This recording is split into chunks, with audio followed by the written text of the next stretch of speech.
Welcome to another edition of Expanding Mind. I'm your host, Erik Davis, exploring the cultures of consciousness. I was reading an article by Anthony Lane in a recent New Yorker about a documentary about a woman named Vivian Mayer. And I guess she was just sort of an ordinary person in Chicago, and a hoarder, kept everything, newspapers, scraps of receipts, et cetera, but also took thousands and thousands of photographs and short films and just had a very creative life. And after she died, someone managed to stumble upon these negatives, and since that time she's become kind of a figure. People are talking about her work, moved by her work, and this, making this documentary about it, and of just that the weird situation. We especially in the age of the internet, everyone is a creator. Everyone's putting their stuff out. Everybody's promoting themselves, and yet there are these people who are creators. Deep in their work, their art, their gardening, their photo albums, their personal altars, their novels, their memoirs, that never pop out, that never even bother doing it. And it's an interesting thing. It makes you realize there's something different between creativity and the sort of position in society that we think of the creators as having, where there's always some kind of representation. I'm a creator, I'm an artist, I'm a photographer, I'm doing this, check it out.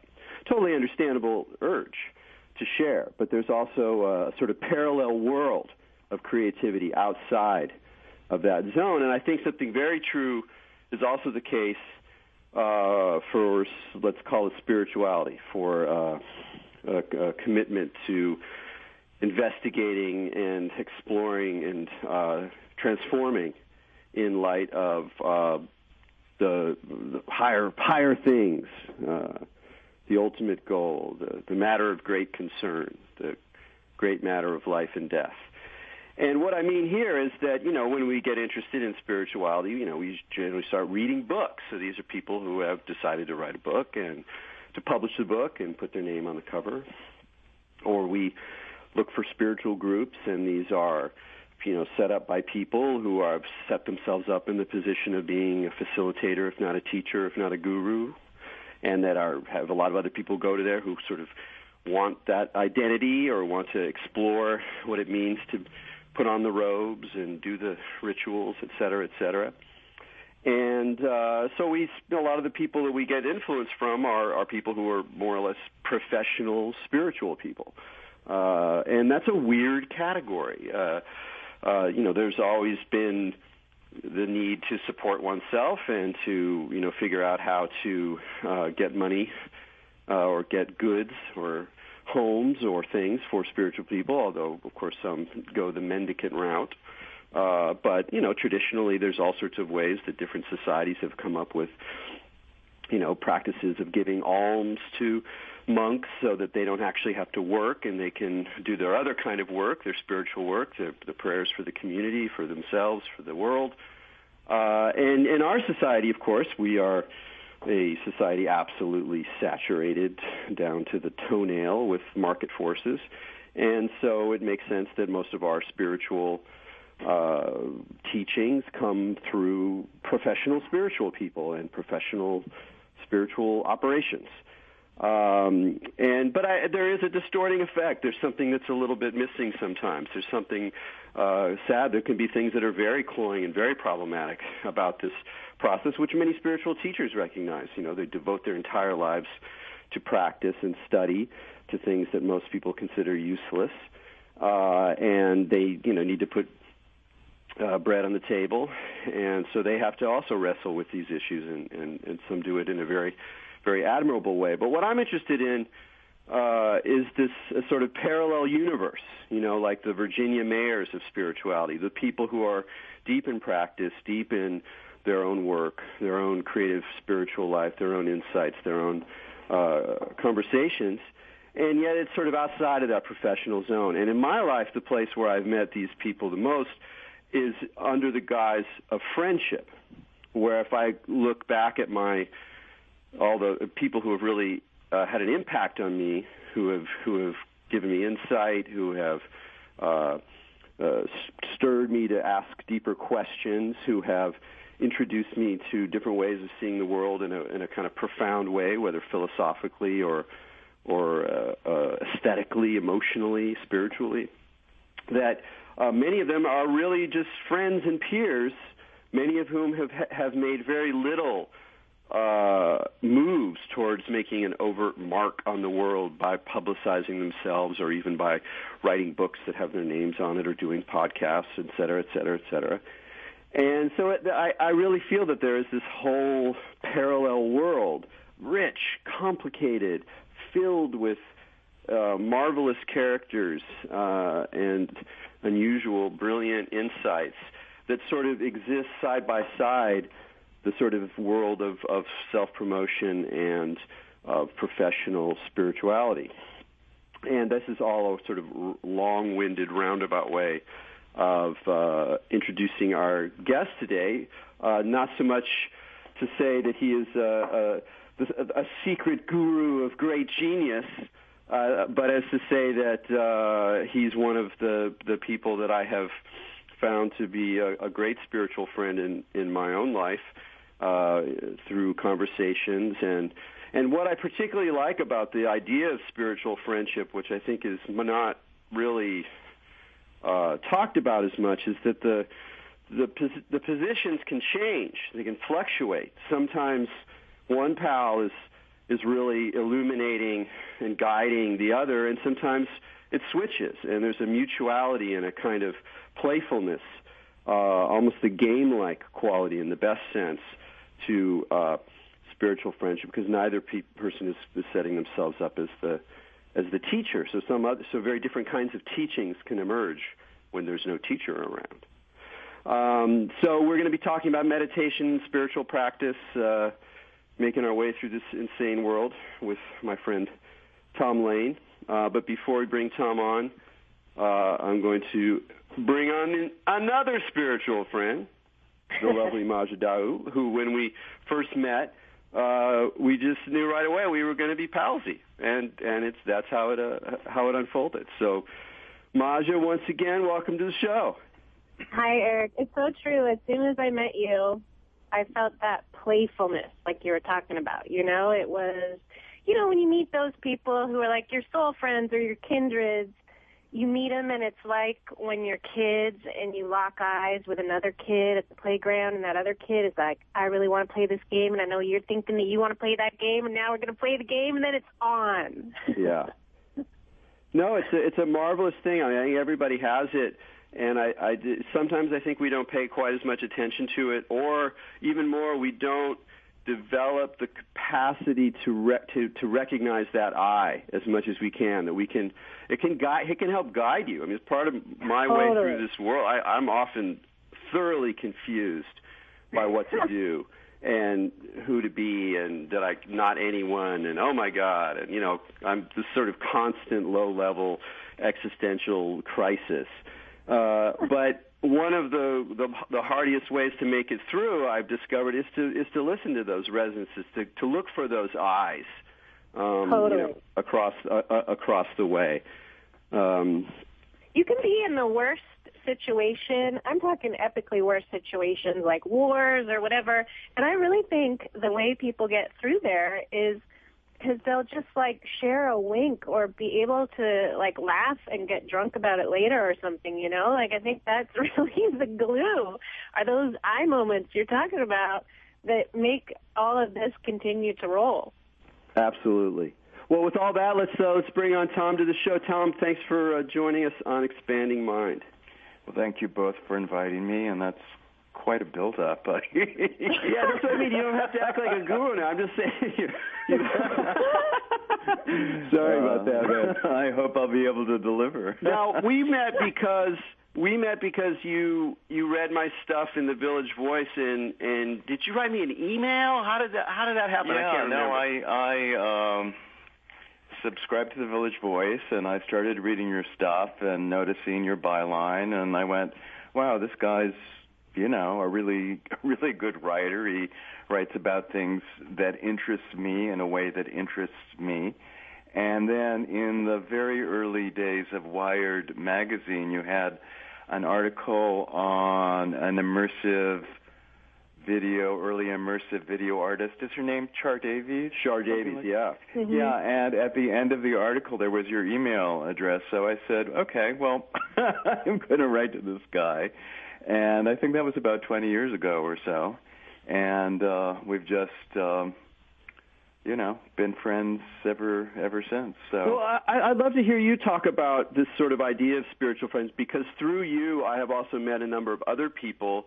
Some I've gotten to know better than others, but I can tell very much that for you and some of your networks of friends, that this category has also been really important. Like that it's not just about finding your path and finding your teacher, but moving through a sort of network of complicated individuals with all of their, foibles and insights, but really kind of being aware of how friendship is part of the path. Okay. Well, I mean, it's part of the path on two levels. There's, at least two levels. There's the personal, and then there's the what you might call the dharmic. And on the personal level, I'm just the sort of person psychologically who really wants, needs a number of close friendships with people who interest and support me and whom I feel I can support. So that's just a tendency of my character ever since I can remember, and I've been fortunate enough to meet a lot of interesting people, such as the two of you, and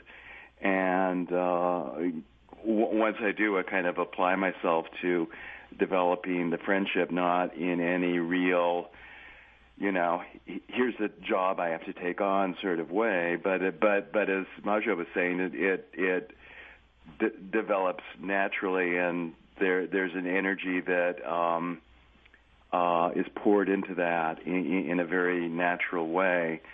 And then on the more dharmic side, I have kind of like the two of you, a complicated spiritual quote-unquote history. I've been practicing various forms of Buddhist meditation for 25 years, and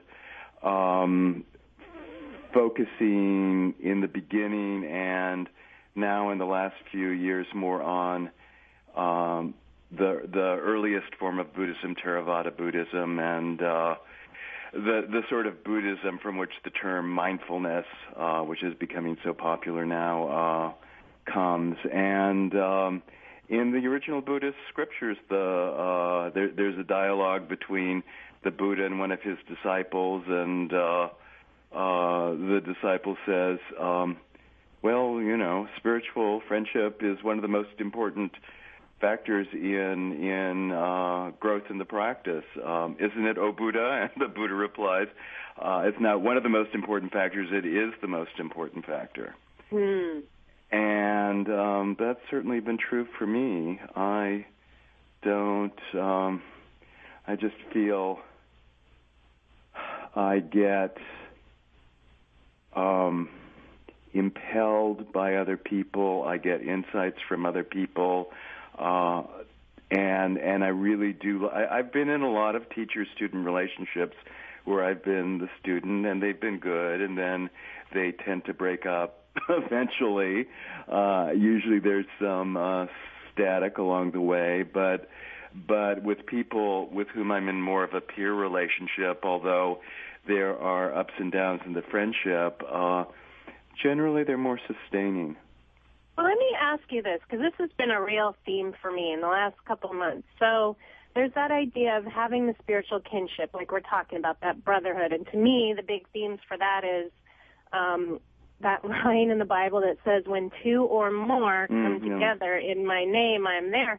And then I had this whole thing unfold with the card, the Lovers, and the tarot, which has, of course, Adam and Eve. And then it's when two people come together, and then that angel kind of descends in. Like we can do it on our own. And then that's like Erik was talking about, the monks who separate themselves from everyone and try and do it that way. But then they still will be in a community. And then there's like the uber-duber monks, like the crazy guys out in China that just hang out with the mountain. And I feel like what you're talking about, that difference of when it's our friends, where those two come together on the same level as peers, there's something different than what happens when it's with like a lover or a teacher, or there's some kind of like hierarchy involved. Can you talk about that? Have you had any personal experience? Like, why can we have these deep ones with our, maybe spiritual friends, but then it changes in other conditions? Yeah, well, it's interesting because I'm currently working with a man named Ajahn Pasano, who is the abbot of Abhayagiri Monastery, which is a monastery in Mendocino County in the Thai forest tradition. And originally he's Canadian, but he spent 25 years as a senior student of the very famous 20th century Thai master Ajahn Chah in Thailand, and then he came over back to North America to help found this monastery. And a couple of years ago, I quote-unquote, took dependence with him, and he was very clear that this was a mutual dependence, that he said, if you need help, I will help you if I can, and if I need help, you will help me if you can. And here's a guy who probably has put more time on the cushion than anyone else I've ever met. And that was so impressive to me, that those two models can really come together. That's, whereas I've been in a lot of other situations. I've been in kind of not too bizarre 70s California cults where everything sort of explodes at the at a certain point, and not that what I learned there wasn't valuable, but I've become a lot either warier or more experienced or less naive about those situations, and I know it works for me, and it's the sort of thing that you're describing, Maja. Did I answer your question? Yeah, absolutely, totally. Yeah, I mean, one of the things I heard from Maja's question that I've also thought about is this idea that between, particularly just two people right now, though there's also the network of friends or the more of the Sangha form, but just between two people, there's it's as if there is a sort of angel of that relationship, not meaning like an angel like a, Victorian sugar plum fairy, but there's a particular kind of character that has a sort of transcendental quality that's unique to those people. And when, lovers feel this way all the time, it's like there's a particular quality there, and there's almost like the relationship is, not just two people, but two people and the relationship that they have. And, we also experience that if we're friends with couples, we know there's a friendship with the one person, friendship with the other person. Then there's also like a friendship with the two of them. And that two of themness is very elusive, but very, very profound and something that's worth tuning into. But then there's also that level of the kind of Sangha. And since you have been practicing in Buddhism for so long, and having done so on your own, or kind of with a single teacher, but also within these sort of different kinds of groups, how do you interpret Sangha? I mean, Sangha is such an important term in Buddhism. It's the top, it's part of the top three: the Buddha, the Dharma, and the Sangha. Is the Sangha just the church? Is it just the fellow practitioners? Like, when you think about what Sangha means as a living idea in your own life, what does it mean? Yeah, okay. Well, I mean, it means a lot of different things, obviously. In the Pali language, which is what the original Buddhist scriptures were written in. Sangha means simply collection, like a sangha of birds or a sangha of whatever, a flock of birds. And within, it is one of the three refuges, the other two being the Buddha, which you can see as your own knowing nature. So you take refuge in the Buddha, in your own knowing nature. You take refuge in the Dharma, which is just the truth, things as they are. These are refuges you can take, against the slings and arrows of outrageous fortune. And the third one is the Sangha, which is the collection of practitioners. And in some formal ways, it is considered the monastic Sangha, people who have given up the householding life and so on and so forth, and really dedicated their whole lives to the practice.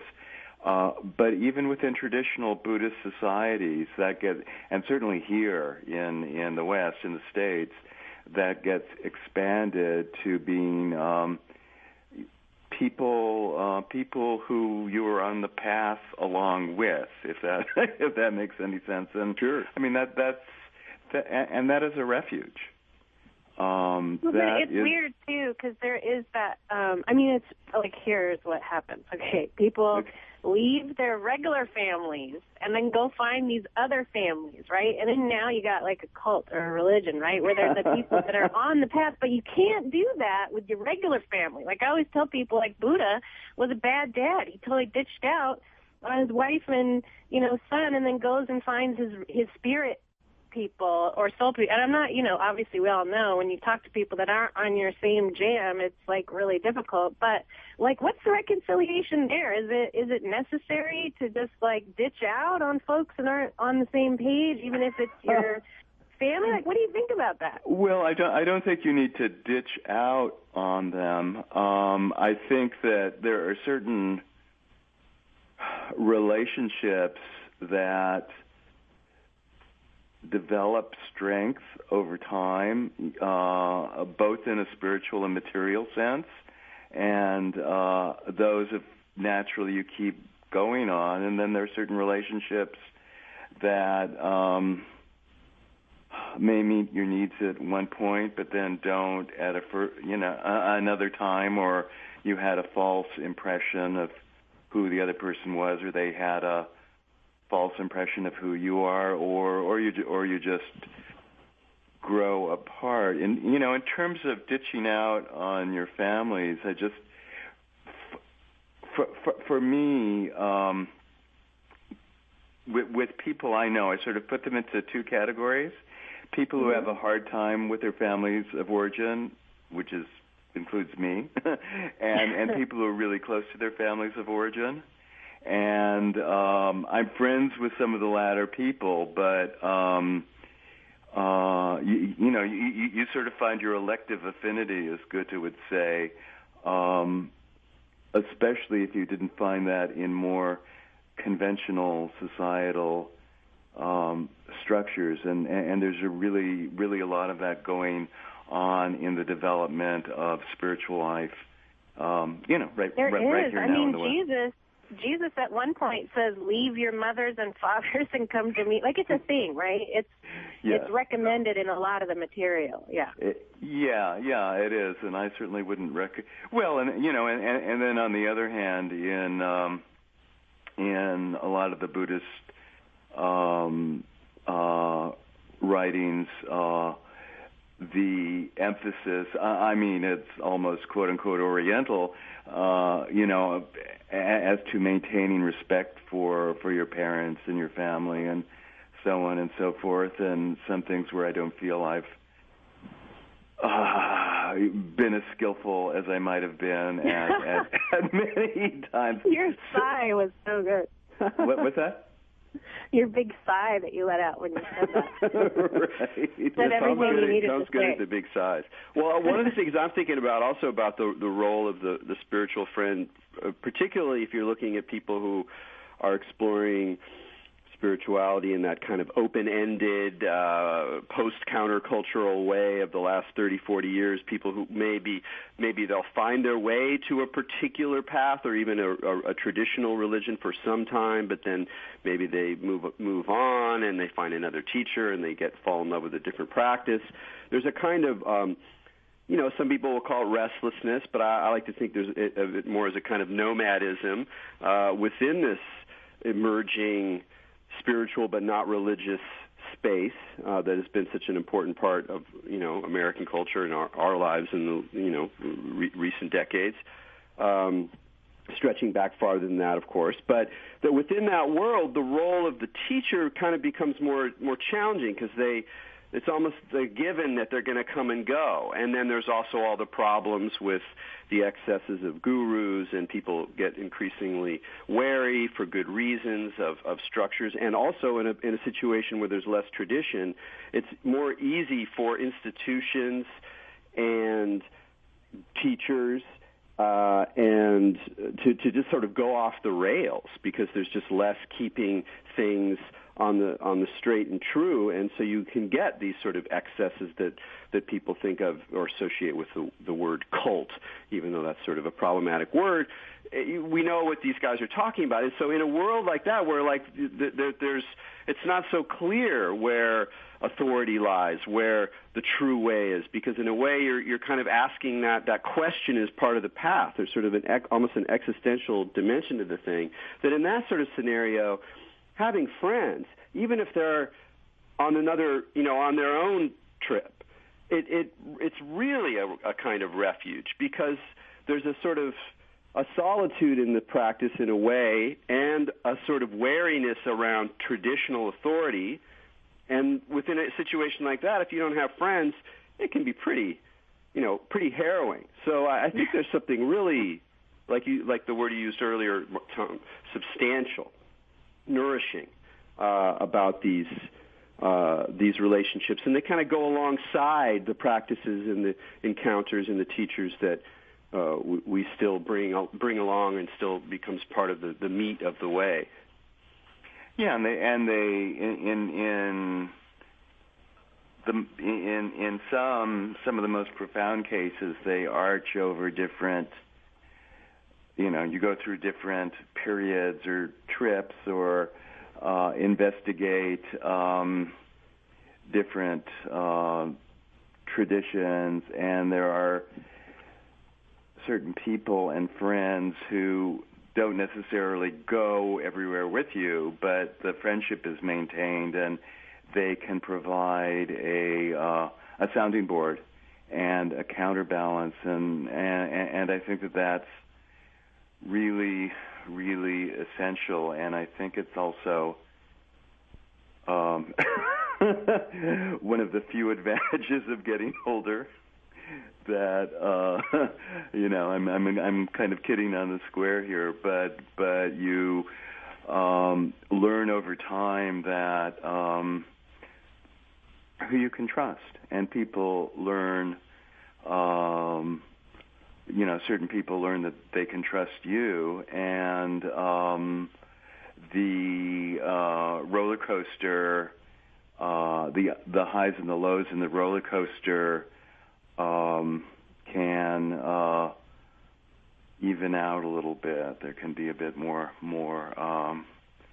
equanimity, which doesn't necessarily sound really exciting, but it's certainly a critical part of the spiritual path. Right, exactly. Well, I think we're good. There's a lot of stuff more to say. We're going to take a break here on Expanding Mind. You'll see the Erik Davis and Maja Dau. We're talking with Tom Lane, and we'll be right back after this. Welcome back to Expanding Mind on the Progressive Radio Network. This is Maja Dau. We're here today with Erik Davis, and we're talking with Tom Lane about spirituality and spirit buddies, spirit kin, and friendship, and the role that serves in spirituality on greater levels. Before the break, we were talking a little bit about that notion of, teachers and their role, and who is the teacher, and kind of how that goes. And I was curious, if you had any kind of opinions about hierarchies that form within these groups or cults. And because this is one of my dreams I'll share with you guys, and maybe it'll invoke it to actually occur. I don't know why they can't have, like, churches of priests where, like, everybody's the priest. I don't understand why there has to be these distinctions. Well, that's the priest, and, you know, they do it all day, every day. Like Erik said, like, they do it professionally, so they get paid, so they're the priest, and then you're you. But there's that distinction, right? And I feel like in cults, even if there's gurus, right, if they're a good guru, like you said, with that teacher who told you, like, it's a two-way street, right? To me, that's the thing. But why can't we have, like, a church full of gurus, like an army of generals is the idea I like to think about. Do you think it, or do you know of any situations where it is like a kind of professional situations where everybody is just spirit friends, and then they can come together in a group and actually, like, have it work out? Like, have you known or seen or felt anything like that situation? Well, nothing really formal. I mean, it's kind of what you're describing is kind of a utopian situation, and right. it's I think that elements of that can be realized in, I mean, any sort of organizational structure sort of has a tendency to rigidify, and that that will work against the sort of thing you're talking about. However, if you and I also do feel I should say that I work with people I consider my teachers who, I mean, they just have done more in certain areas and know more than I have or have done. And so I feel they can serve me as guides. But the teachers I've felt closest to, let's put it that way, are the ones who use, at least in part, their teaching as a way of becoming better students. I mean, it's, the true cliche, if you want to learn something, teach it. So which is what I try to do in my teaching. Yeah. And so I'm doing a sitting group now, and I've just done a course in mindfulness of the breath. And Maja, I'm really, it's not like I'm struggling with exactly what it is you're talking about, but it's kind of an inquiry, and it's still, I feel it's still in the early stages. And so is this a leaderless group, or am I the leader, and what are the advantages of both, and can they both be combined, and so on and so forth. And I've got to tell you, I really, I don't have it all figured out yet. Yeah, me neither. It's hard, though. Like, Erik, I'm sure you can attest to this, too. There's, like, you get these groups, everyone wants to kind of do something, and there's, like, the originators of Burning Man that try to make everything, like, have everybody do everything, and then, then the forces of chaos come in invariably, as they describe in their literature. And then, you have a leader in one situation, and then it seems like the forces of chaos come in there too, because then eventually someone's not happy with the leader. So it's like people can't be happy left to themselves, or it all goes Lord of the Flies, and then you get someone in charge to try to organize it, and it still has issues. So it seems like the answer has to be somewhere in between. It can't be either one of the two extremes. And I think, like you said, if we can switch the roles, maybe that's like a pretty good answer of just kind of like, I guess supposedly that's what politics originally were for, but now nobody leaves office once they get in. One thing I wanted to allow you also to talk about here is we've been talking about different kinds of teachers, the friends who are teachers, the teachers who are teachers. And then there's, of course, also the practice. And you have been, at least among the people that I know personally, definitely one of the most devoted meditators in your life. And as you've done many different kinds of practices, and you've gone through many processes, and you've done some long retreats. I remember one thing you said that was really stuck with me. You were on a long meditation retreat, I think at Barre, Massachusetts, and you were saying that one of your lessons during that retreat was that meditation is actually a lousy way to get high, or like to treat meditation as a way to get high is really kind of missing the boat. And that one actually really stays with me, because sometimes I find in my own much more desultory practice, that I'm kind of like, ooh, I got a good one going here. I'm going to ride this one out all day long. And I'm like, yeah, there's a little grasping there, huh? Let's see. So I'm curious, that was a long time ago. You've gone through so many stages with this.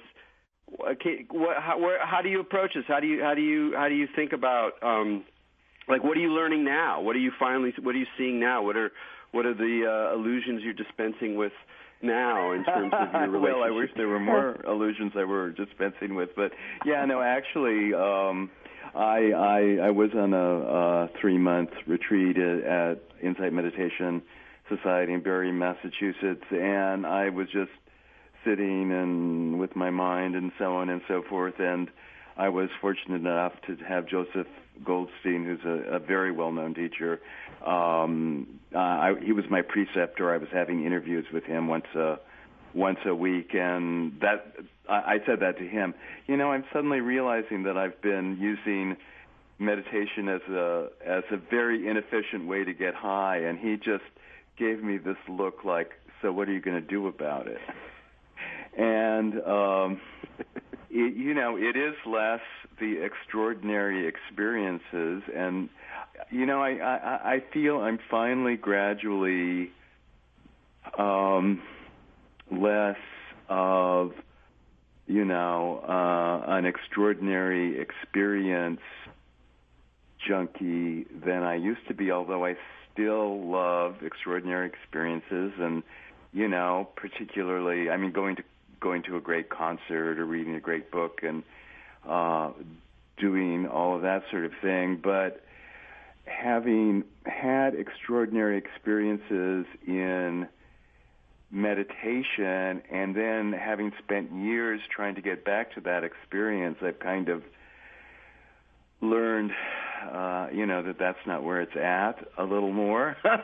And in answer to your question about what I'm learning now, I think it really is more of the equanimity and the calmness and what tranquility and what can come through that. And I don't want to give the false impression that I'm, in a state of equanimity and calm at all times. Quite the contrary. But I'm getting that's more the focus of my meditation at this point. Well, one question I have for you that's it's definitely personally motivated too. It's something that I kind of wrestle with.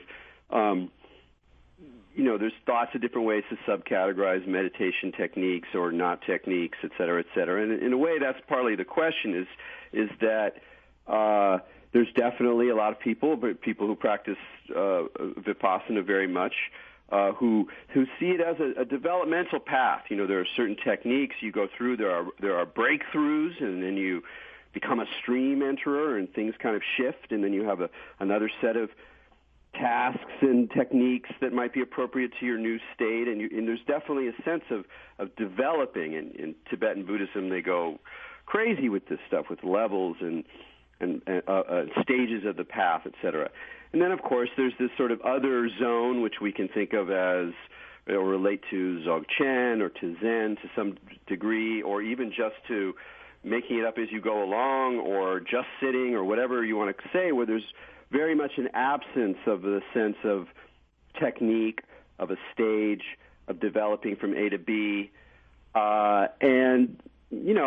There are different ways of relating these two categories. Even if you're on a developmental path, you're still getting to that place where it's just what is, and there's nowhere to go. Fine. But as someone who sits down on a pillow regularly enough, I often find myself going like, well, how am I supposed to work with these things? And you've done all sorts of different techniques. You've been in different kinds of traditions. You've spent time on your own. You've done a lot of different things. How do you balance these things? Do they seem? Am I overemphasizing the conflict? Is there? How have you come to kind of work through these sort of different models? Well, yeah. I mean, obviously, it's both and, but as well, speaking personally, but also, from the reports of a lot of people I know, I mean, there is an apparent conflict. I mean, very apparent.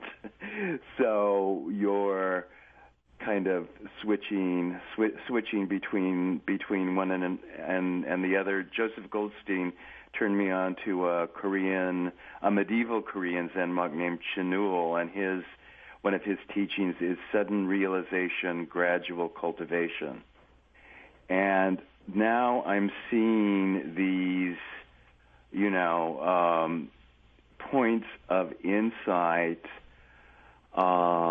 less as an endpoint and more as a light shining forward, kind of illuminating the path to come, so you're not going back to the last signpost, but the last signpost can help you gradually cultivate your realization to the extent that it's somewhat more integrated with your life. And I mean, clearly there still is this impulse towards, I got to get somewhere. But I've got to tell you, kind of tit for tat, one time when we were with our mutual teacher, Danny Castro, and some guy came in and he said he had this new technique that would really accelerate your development. And you said, Erik, well, I'm not really interested in that sort of thing. And it was like, I was describing this to someone the other day, and I said, after Erik said that, it was like the scales fell from my eyes. Yeah. And, hey, it's not necessarily... It's so funny, because that's been such a biggie for me last month, is that realization that the whole purpose is the cultivation, right? Like, you could have, let's say you have a bazillion religious, enlightening realizations. Let's say that you can see and know the whole world for, like, one moment, right? Just say that. What good does it do if then you're going to get up and go to McDonald's or, do the same old stupid thing you've been doing the whole time? Like, you have to do the stuff that you're realizing, and I do feel like what you just described in that moment is a perfect example of, like, you can oomph your meditation as much as you want, but if you're not holding it somewhere, like if there's nothing to contain it, you can buy a million meditation techniques to increase your frequency, but it'll all just go out the door like a fart or something, Well, it's not. It's like music. It's not going to be fortissimo all the time, right? Well, Tom, if you expect it to be, you're going to blow out your hearing. Yeah, one personal experience that came up when you said that, and I also had just a little opening here when you talked about that in a way the purpose isn't quite the right word, but the role that the peaks can play is really in illuminating the valleys to come to some degree. As it was one of those marvelous things where something in your physical life gives you a profound teaching without words. And it was at a rainbow gathering in 1985, and it was a thunderstorm, and it was dark. And I had to find my way back to my camp, which I only had a vague sense of where it was.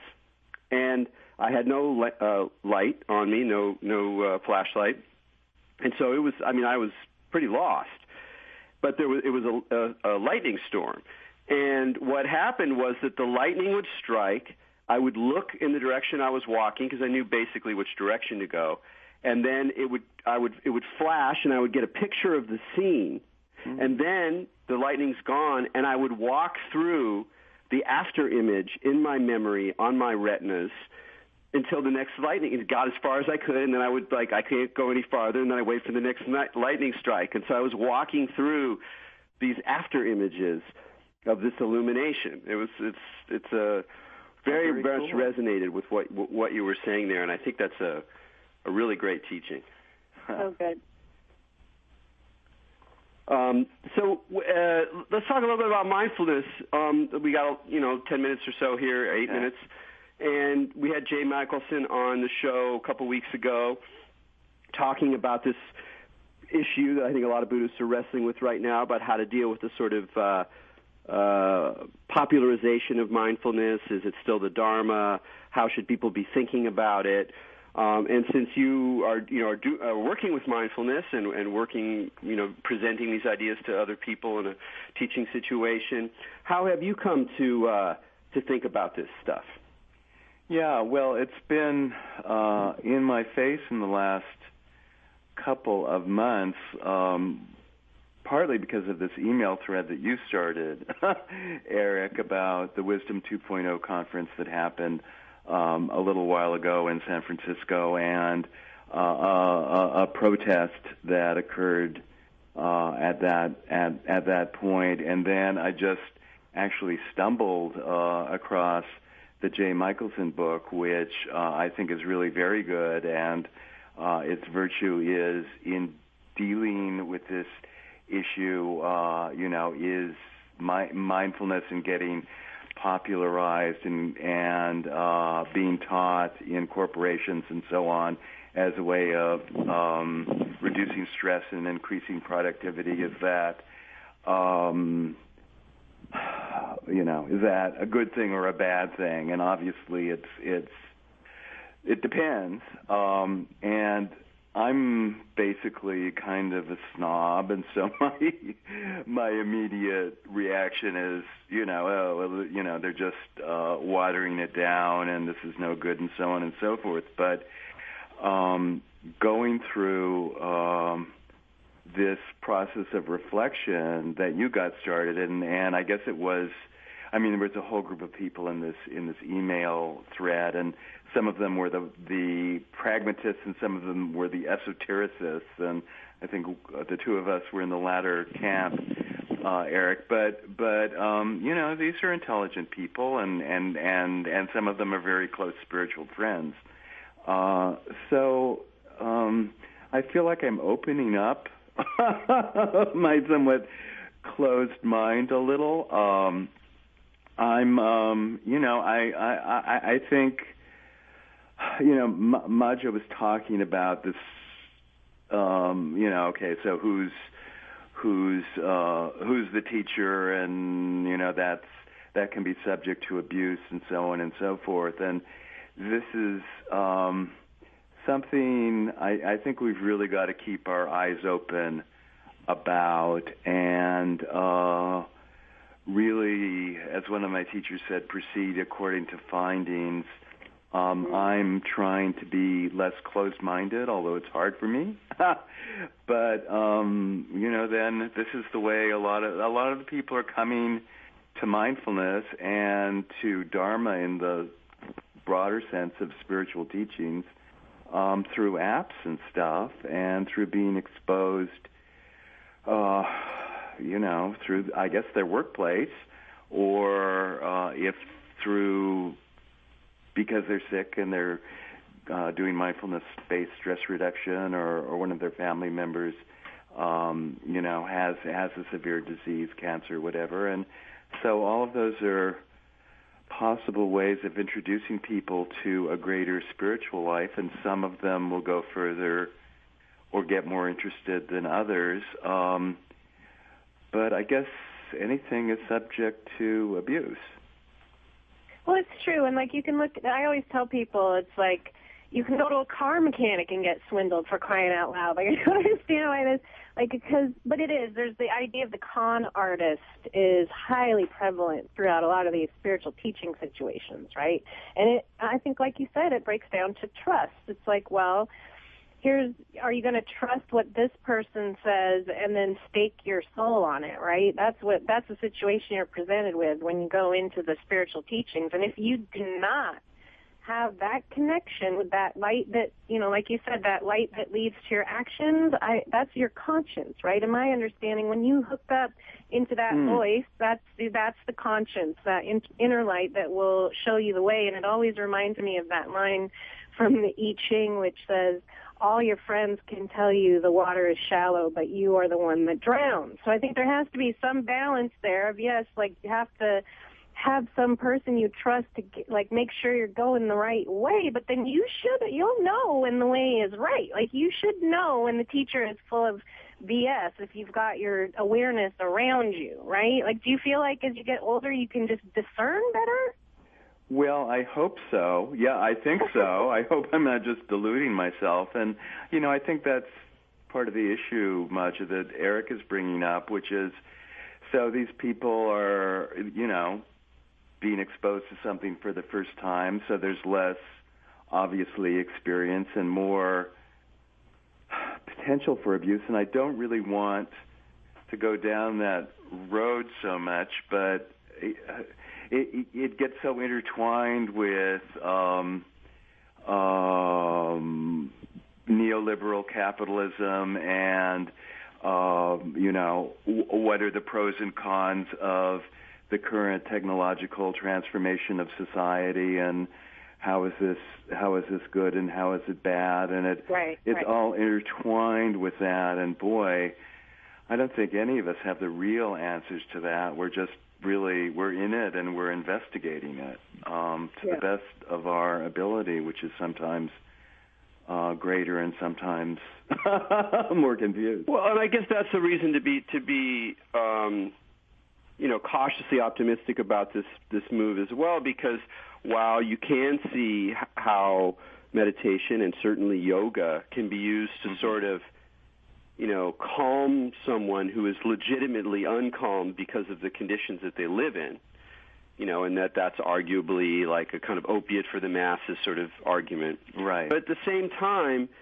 insight can happen in all sorts of ways. I mean, not necessarily meditative insight, but just general insight into your life, into conditions, into your neuroses, etc. And some of those are under situations of extreme stress. But a lot of them require a sort of space for that insight to arise. You can't necessarily make an insight arise. That's a pretty hard thing to do. But you can definitely make a space for it to happen. Right. And meditation, mindfulness, a lack of reactivity can be, used for numbing. But in a lot of ways, it seems like one of the best first steps you can make for carving out that space for a more nuanced or insightful response to a situation. Yeah, I mean, that's definitely true. And in my own recent teaching, I'm coming up against, I'm dealing with stuff can happen right away, but it isn't a quick fix. And it seems to me that, the corporate mentality is, how much more profitable were you this quarter than last quarter? And that's also our personal, I certainly include myself, in I'm not free of this. And the tipping point is that there is this, stress reduction effect, and then there's also the liberative effect, and the course of one's spiritual practice is not always stress reducing. It can be quite the contrary at certain times, especially if you're really getting into it. So totally. What about that? Yeah, and that was one of Jay's, I think, one of the stronger points in his book, his talking about it, was that in not having a model of stages, that we run the risk of assuming that things are always supposed to be looking like they're getting better. That they're like, well, I'm progressing, or I'm getting more calm, or I'm da-da-da.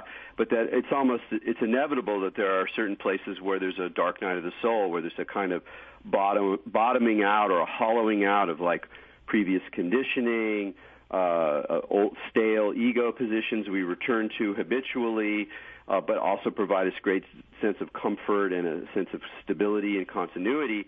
And if these things start to work at those foundations, it's going to be a rough ride, and it's going to be a rough ride in a way that nobody can really hold your hand on some levels. And you got to like make room for that. And I guess what one of the funny things I think about with mindfulness, and it's similar to yoga, is the idea of like people going in there for what we might call, in our snobbish way, the wrong reasons, and then just by sheer virtue of the practice and their own engagement with it, that it starts to, go in a different direction that they're not really prepared for. And so suddenly they're like, hey, maybe I don't even want to fulfill this corporate report or whatever the model is. And there's really no way to know that. I mean, it may be at least until we get, more reports from people as these masses come to yoga and to meditation for very different reasons, and who knows what's going to happen with some of them. Yeah, we sure don't, and I think that, speaking of spiritual friendship, and I mean, there are some things that, boy, you really have refuge in your spiritual friendship, and there's some things, obviously, that you encounter alone, and there's a mixture of that, and